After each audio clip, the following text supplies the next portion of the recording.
తాకట్లో ఉన్న మీ బంగారాన్ని విడిపించి ఆ రోజు ఆన్లైన్ రేటుకి కొంటాం. Sharma gold company. నమస్కారం అమ్మా. నమస్తే. అమ్మ, ఈరోజు మిమ్మల్ని అడగాలనుకుంటుంది ఏంటంటే, పూర్వకాలంలో మనం దేవాలయాలు చూసినప్పుడు చాలా పెద్దగా అందులో ప్రతిష్ఠించే విగ్రహాలన్నీ కూడా పంచలోహాలతోటి చేస్తూ వచ్చేవారమ్మా. అయితే ఈ మధ్యకాలంలో కూడా పంచలోహాలు అన్నది మనకు ఉత్సవ విగ్రహాలుగా అభిషేకాలు చేసుకోవడానికి వీలుగా ఉండేటట్టుగా అక్కడ మాత్రమే ఉన్నాయి. విగ్రహాలు మాత్రం మనకి రాతి విగ్రహాలు ఇవన్నీ ఉన్నాయి. అంటే ఆ రోజుల్లో అలాంటి పంచలోహాలు విగ్రహాలు ఉండడం వల్ల మానవులకి ఏమన్నా అది హెల్ప్ అయ్యేదంటారా? ఆరోగ్యకరంగా ఏమన్నా? దీని గురించి తెలుసుకోవాలనుకుంటున్నా. కానీ ఒక గుడి ఉందంటే నీళ్లు ఉంటాయిగా. ఉంటాయి. నీళ్లు లేకుండా గుడి ఉండదు కదా. నీటికి ఒక వైబ్రేషన్ ఉంది. నీరు మనం ఏమనుకుంటే అది జరుగుతుంది. ఒక గ్లాసులో నీళ్ళని తీసుకొని ఐ లవ్ యూ అని నీవు దాన్ని ఐస్గా పెట్టినప్పుడు ఆ ఐస్గా తయారైన నీళ్ళని నువ్వు చూస్తే అది అందమైన పుష్పంలాగా మంచి కనిపించిందని రీసెర్చ్ చేశారు రీసెంట్గా. ఐ హేట్ యూ ఇందులో మలినాలు ఉన్నాయి ఆ నీటినని దాన్ని ఫ్రిడ్జ్లో పెట్టి ఐస్ అయిన తర్వాత చూస్తే దాన్ని అంది ఫంగస్ ఫార్మేషన్ లా తయారైపోయినాయి. అంటే వాటర్కి మనం ఏమంటే అది ఉంటుంది. వాటర్ లేకుండా గుడి లేదు ఏమ్మా. ఇప్పుడు పుష్కరాలు కూడా సేమ్ అదే. నీటికి వైబ్రేషన్ ఉంది. ఒక నదికే వస్తే పవర్ ఉంటుంది. రెండు గంగా యమున, ఇప్పుడు సరస్వతి కూడా. 3 అంటే మహాకుంభమేళ, కుంభం అంటే చెంబు. మూడు నదులకి పవర్ వచ్చిందని అర్థం. గుడి అన్నప్పుడు ఏమవుతుంది, మసీదులు కూడా ఉండవు తెలుసా మీకు. మసీదు కూడా నీళ్ల చుట్టూ ఉండే ప్లేసులనే ఉంటుంది. పంచలోహాల యొక్క ప్రాధాన్యత ఏమిటిదంటే, మనం పంచభూతాలతో నిర్మితమై ఉన్నాము. పంచలోహాలు పంచభూతాలకి ఉండే అదే పంచలోహాలు. పంచలోహాలు బయట ఉన్నటువంటి భూమి, గాలి, నీరు వాటికి సంబంధించినవే పంచలోహాలు. అందుకే పంచలోహాలతో పూజ అంటుంటారు. కానీ యాక్చువల్గా పంచలోహాలతో కానీ రాగితో కానీ బంగారం విగ్రహం కూడా ఉంది. ఇప్పుడు పెనుగొండలో చంద్రబాబు నాయుడు వచ్చాడు మొన్న. 100 మీటర్ల ఎత్తులో విగ్రహం దేవి విగ్రహం దగ్గరకు వచ్చి ఇచ్చాడు కదా, కన్నికా పరమేశ్వరి పెనుగొండలో.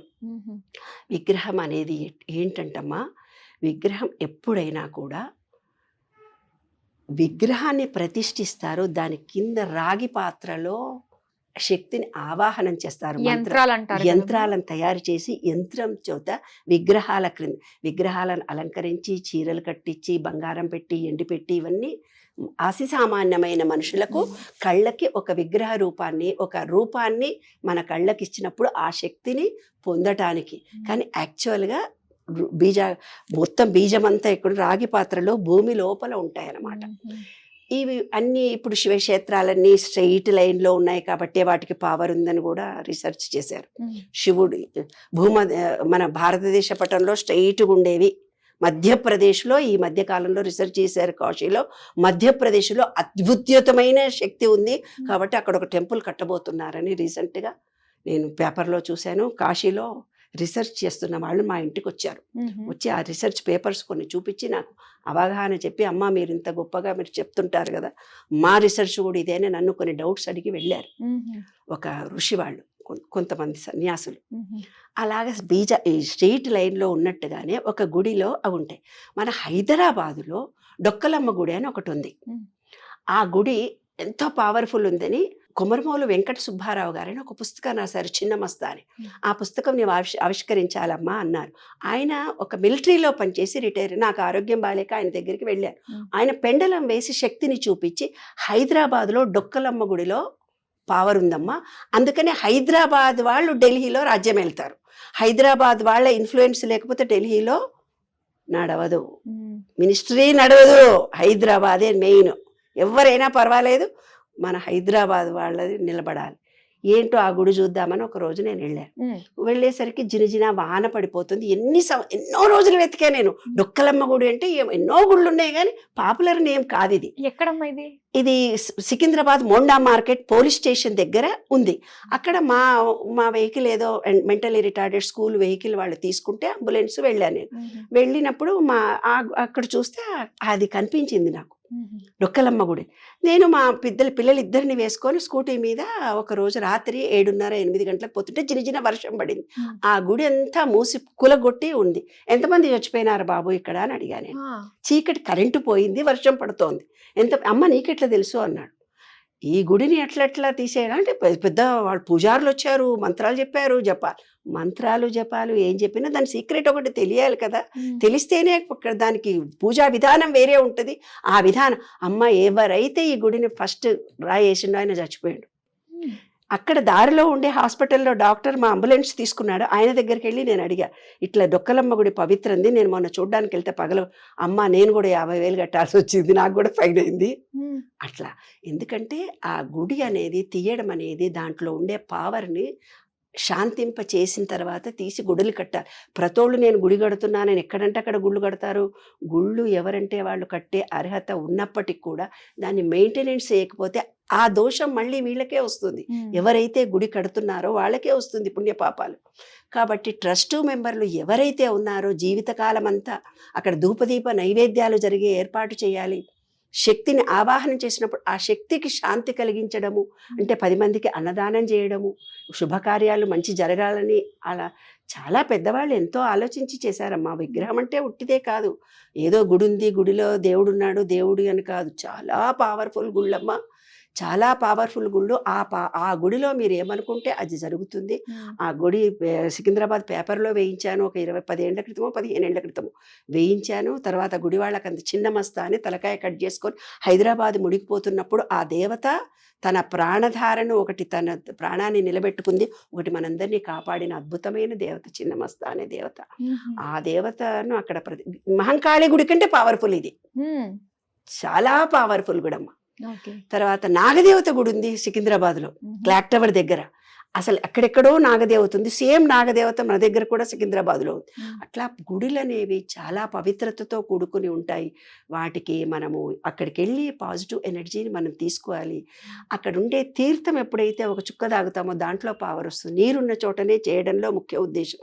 నీరు అనేది పాజిటివ్ ఎనర్జీని తొందరగా ఇస్తుంది. పంచలోహాలు మన పంచభూతాలు ప్లస్ దాంట్లో ఒకటి వాటరు, అంటే పంచభూతాల్లో ఒకటి వాటరు. వాటరే అన్నిటికంటే గొప్ప, ఎందుకంటే 3 దశల్లో ఉంది. అది నీరుగా ఉంది, ఘనంగా ఉంది, ఆవిరిగా కూడా ఉంది.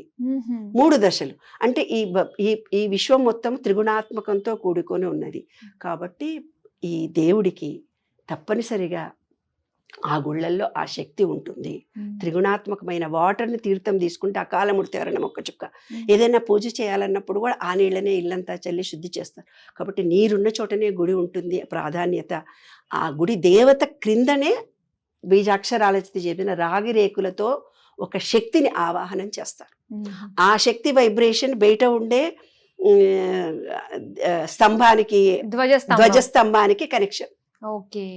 అంటే దీని వల్ల మన మనుషులకి అంటే ఎలాంటి వైబ్రేషన్, ఎలాంటి అంటే ఆరోగ్యపరంగా చాలా బాగా. ఎందుకంటే అక్కడ ఒక అద్భుతమైనటువంటి రోజంతా అక్కడ బీజనామాక్షరాల చేత ఒక ఓం నమో నారాయణను దేవుడి పూజలు, లోపల జరుగుతున్న మంత్రాలు, రోజంతా మంత్ర ఉచ్చారణ జరుగుతుంది. అంటే శబ్దశక్తి చేత అక్కడ పవర్ ఎనర్జీ, ఈ వాటర్ వైబ్రేషన్ వల్ల కొంచెం పంచభూతాల చేత అక్కడ ఉన్నటువంటి ప్రతి గోడ నీడ అక్కడ ఉన్నటువంటి పరిసర ప్రాంతాలన్నీ పాజిటివ్ ఎనర్జీతో ఉండిపోతాయి. మనం నెగటివ్ ఎనర్జీతో వచ్చినప్పటికీ కూడా అక్కడికి వచ్చి కాళ్ళకు చెప్పులు లేకుండా వెనక కూర్చోండి అంటారు. కూర్చొని మనం జపం చేసి దేవుడి దగ్గరికి వెళ్ళిన తర్వాత మీరు ఎలా దండం పెడతారు, కళ్ళు మూసుకొని దండం పెడతారు. అది నేను ఇంకోసారి చెప్తాను, అదొక సీక్రెట్.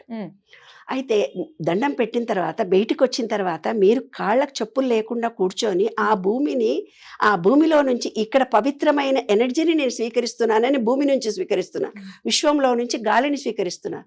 కళ్ళు మూసుకొని మీ కోరికను ఏదైతే చెప్పుకొని, నాకు ఫలానా ఆరోగ్యం కావాలి, ఫలానా మాకు పెళ్ళిళ్ళు కావాలి, లేదు మాకు పిల్లలు పుట్టాలని ఏదైతే కోరిక కోరుకుంటారో అది తీరుతుంది.